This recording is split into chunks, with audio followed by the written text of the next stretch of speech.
So, you probably guessed it, we are talking about the Carolinas today, which was our, let's turn the TV off, which was our next uh, goal when we left Virginia. Remember, we visited Virginia twice. We had Pennsylvania in the middle and New Jersey. This was the last video I sent you. And that also included the little short visit and second visit in Virginia when we got our RV fixed. So today we are entering the Carolinas, North Carolina first, of course. And by the way, I apologize if my voice is really bad today. I was really sick. I caught that latest strain of virus infection in California. And this is actually the first time I was able to get up. So medication kicked in and I decided to do this video today. So our first big goal was to visit my godmother Anne and her husband Charles, who were laid to rest at Fort Bragg because he was army veteran, and just a short story, he was wounded and was at a hospital in Germany. And my godmother was a nurse, and she took care of him, and he fell in love, and they married and moved to North Carolina. They never had children. I was their godchild, so I was special. And I'm really, really sad that she never lived long enough to see that I ended up in the United States too. That would have been a dream for her, to have somebody of her family nearby. I mean, nearby I could fly to North Carolina, or we would have even moved to North Carolina to her farm. So, but she passed away from a brain tumor long before I came here to the United States. So this was not in the stars. But I always wanted to see their graves, and I didn't know where to start. So I looked at the website in Fort Bragg, and they are very efficient. I have to say 2 thumbs up for them. I could find immediately the grave number and the plot number and photos of the tombstone. So that on one side my uncle is buried, and on the other side my godmother. So I knew where to go, and this was our first thing we did in North Carolina: go to these graves to pay our respects.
fine.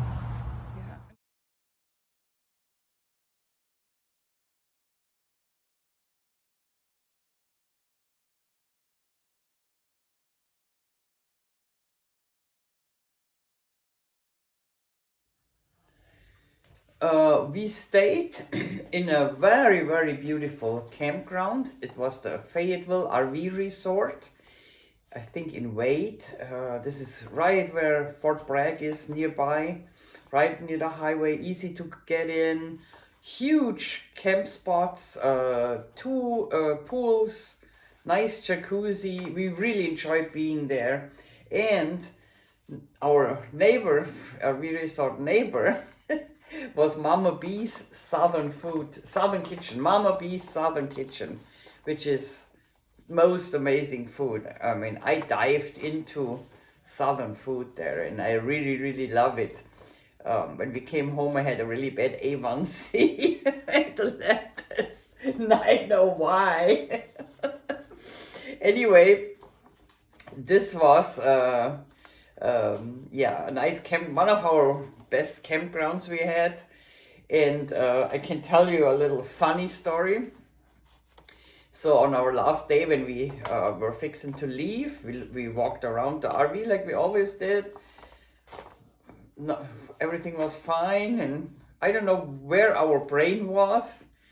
Neither Clay nor I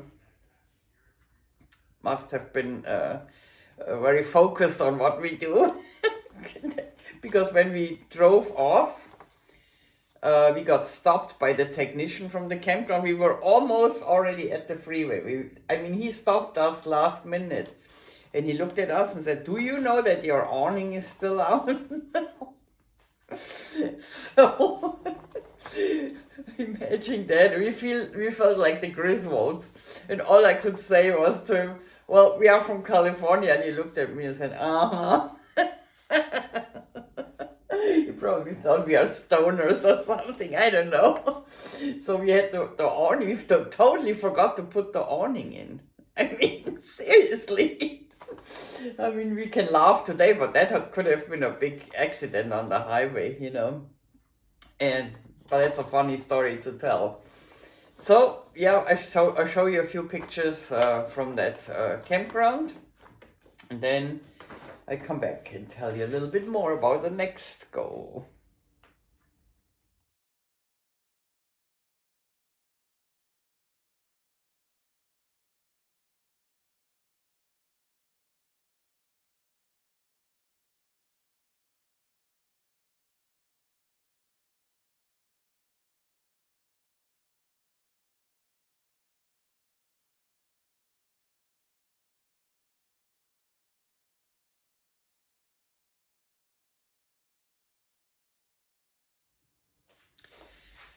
Well, from Fayetteville, we drove over to Charlotte, North Carolina, where we stayed at a Harvest Host, the Ebenezer Baptist Church, which is another great Harvest Host location. They have a huge parking spot. You will not be bothered by anybody parking. You go right next to the trees and let them know you are here, and there is no problem with it. We gave them a donation online. It's voluntarily, you know, if you want to give something. They were so friendly to us, like everybody in the South. We really enjoyed how friendly people were to us. We never encountered anybody rude or, yeah, like we are used to in Silicon Valley. That's just on the side. So Ebenezer Baptist Church was our next stop, just an overnight stay. But it's close to the freeway, easy to get there, so it was nice.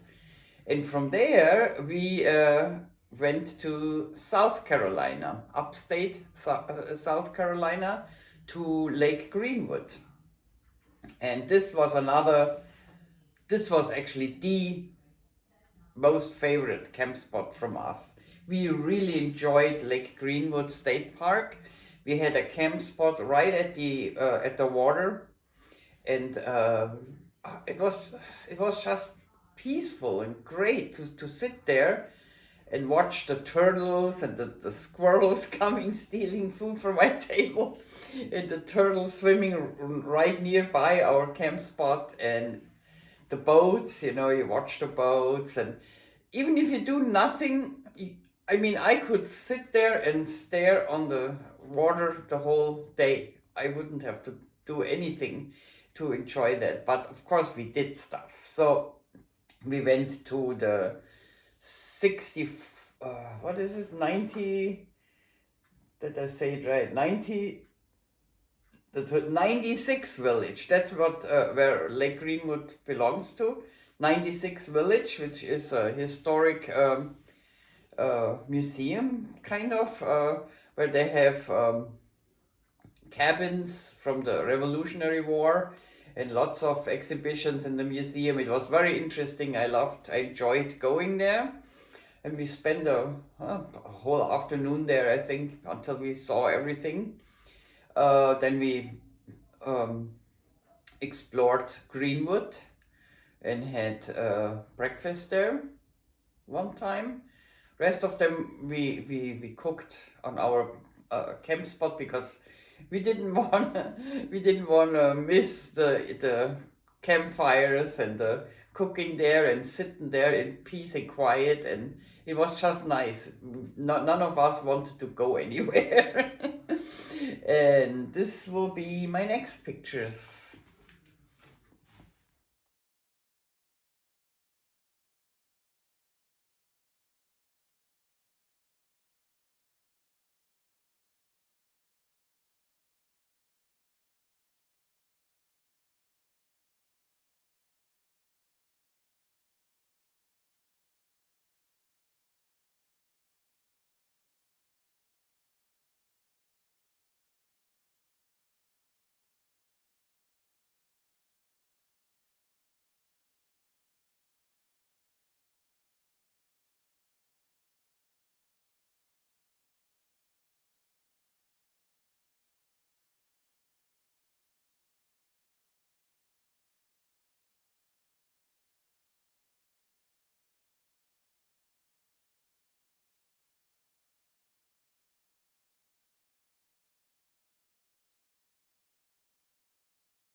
Yeah, Lake Greenwood, very pretty. I think that's the prettiest campground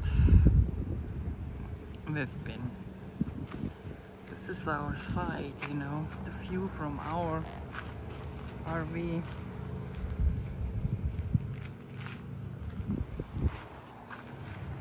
Very nice. Fireplace, with the awning up, so we're in the shade. Big trees. A little thing where you can put your lantern up in the evening. It's really pretty.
So the next mission we had in upstate South Carolina has something to do with my garden. That's why I'm sitting out here. We, or basically I, always look for information what to grow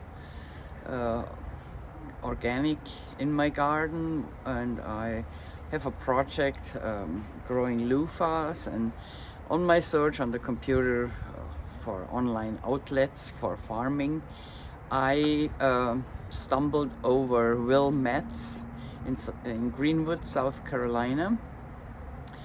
Will has a bachelor degree in marketing. He owns his own farm in Greenwood, and he's producing clean food, farm to table, and sells it.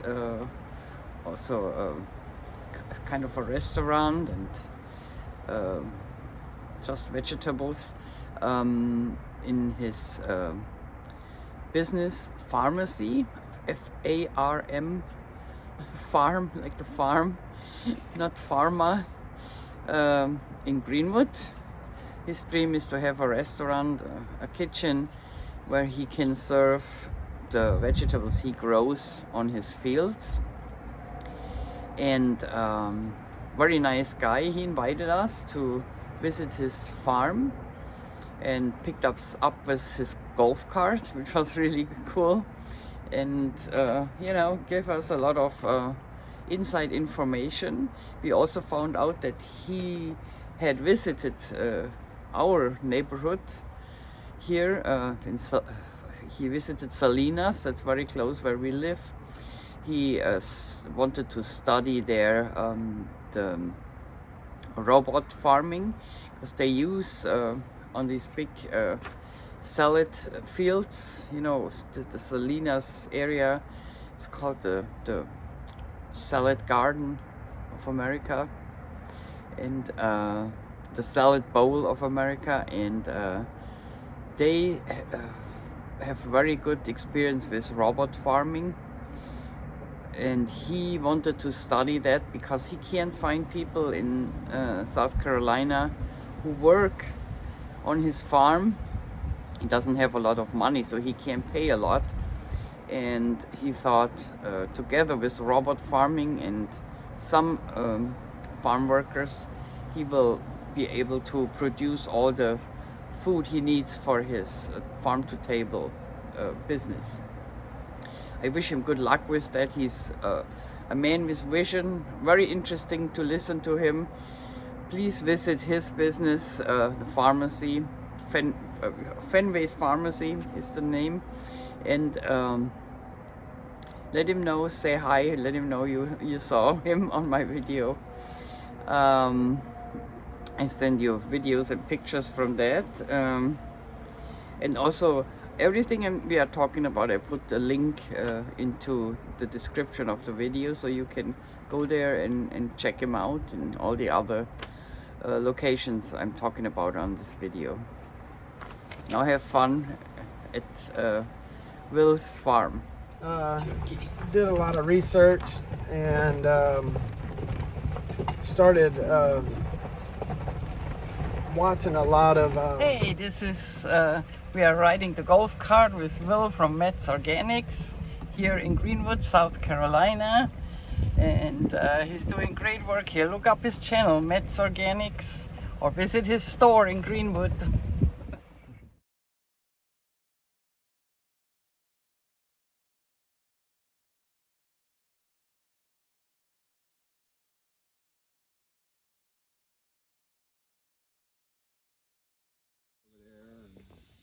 These are the big beefs. Yeah. But the mulch and the cardboard works really well. It doesn't stop this. But yeah, see, I just pruned all the suckers off of these and put new clips on them and lowered them down. Like if you look, you know, this plant goes from here. Yeah. So they're like 12 feet long. Water off of their stem. I mean, put roots off of their stems. Yeah. And look, see there? I need to come and spray Yeah, some there's DT. one of them. Yeah. But this mulch and stuff, one of my helpers, accidentally watered this for 15 hours. She forgot to cut the water off, but you know, it holds moisture very well under here. I probably need to water it again. It's long. Yeah. And, The butterflies. yeah. Insect netting from the Chinese people, and this is how it comes, and this is what you wind up with. Right. So when you order it from Grower Supply, you get the good stuff that's got the seams on it. Yeah. So it's much better. And it's much more heavy duty. So like you can feel the difference between this and that. You feel that? And then you feel that. So that's the difference you get. Now this one roll, it was plants that occupy different spaces, different depths and roots in the soil, different heights of the canopy to create a forest situation and keep the soil covered. And that's the balance that you're... Plants that support each other, like the three sisters or something. Yeah, and in a garden, that's the balance that you're striving for. When you plant monocrops or just one crop and nothing else, you're battling. Yeah. I mean, that's built for commercial, conventional agriculture. Yeah. Monoculture. So you got to focus on polyculture. And it's like, I've been planning, you know, to put food forests in this field. The section between the two high tunnels up there, I actually laid it out this year, but I didn't get to put my swales in. Yeah. I'm just trying to do too many things at once. Another reason that we chose Greenwood as our base camp in South Carolina was that we were invited for dinner by my base teacher Steve and his wife Rita. They also have a DIY channel, by the way. And there are two beautiful chihuahuas, Baby Girl and Ace, who is named after Ace Frehley from Kiss.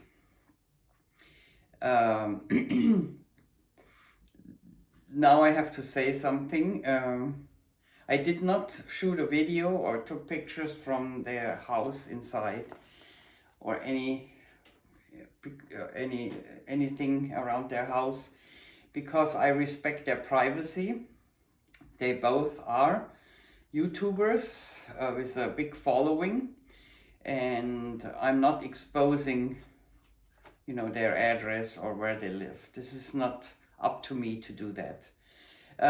You will not see any private or personal homes on my video, on any of my videos, because I respect that people want to be not exposed online. So when we visit Clay's brother in Texas, or even his son in upstate New York, there is not much video there. I just wanted to let you know that this is by purpose. I am very big in protecting other people's privacy. But I have something. So they invited us for dinner, and man, that man can cook. He made us a lasagna. Woo! And we stayed there. It was very nice. It was a really cool evening. And I got to, he helped me to set up my bass guitar, Lady Ibanez, with flat wound strings. So I learned how to put new strings on. It was good. Now I know how to do that. And we got to know them. I think I can call them friends. Yeah, it was really cool. And we had brought them some gifts from our journey, from our trip. And yeah, he mentioned that in one of his videos. So I put that on instead of, you know, showing you their house. I put that on, and you feel free to go to their DIY channel to look at their house, or their videos, or to his bass videos. I will post everything in the description for you, but I'm not exposing anything.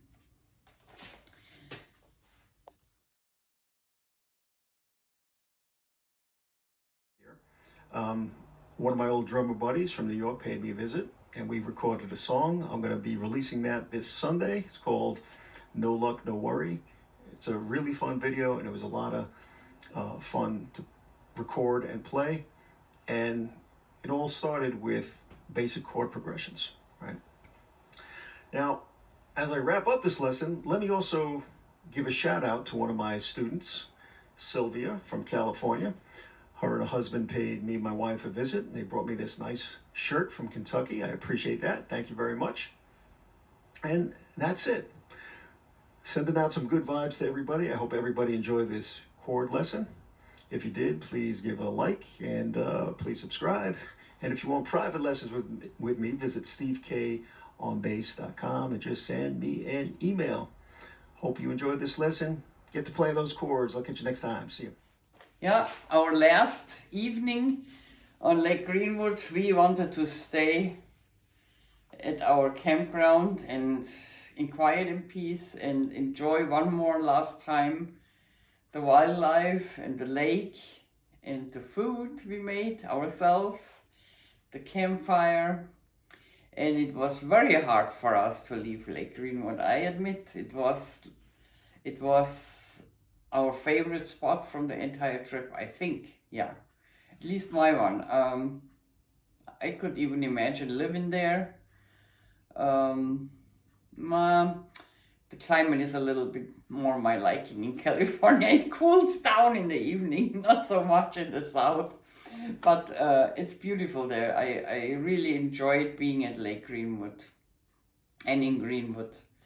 So you see a few pictures in a video from our last evening before we moved on to Stone Mountain, Georgia.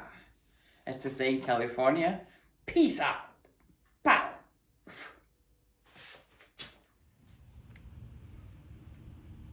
Yeah, that's a turtle. Looks like a little branch or something.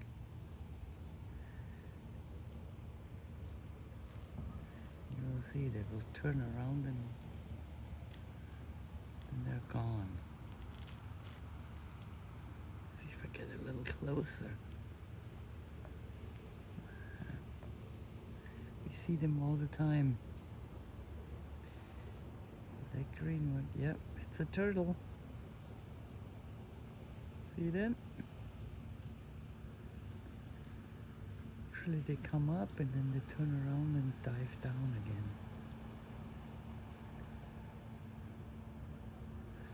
We also got a squirrel who steals my tomato from the table.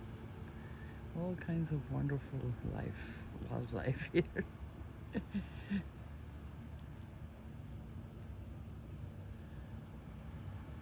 And lots of butterflies. Haven't seen fireflies, so that actually, I'm waiting for that still. But that is definitely a turtle.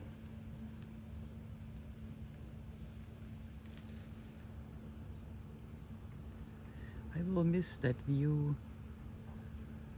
That view from my backyard in California, that would be the perfect home. The South Carolina view from that camp spot in my backyard in California.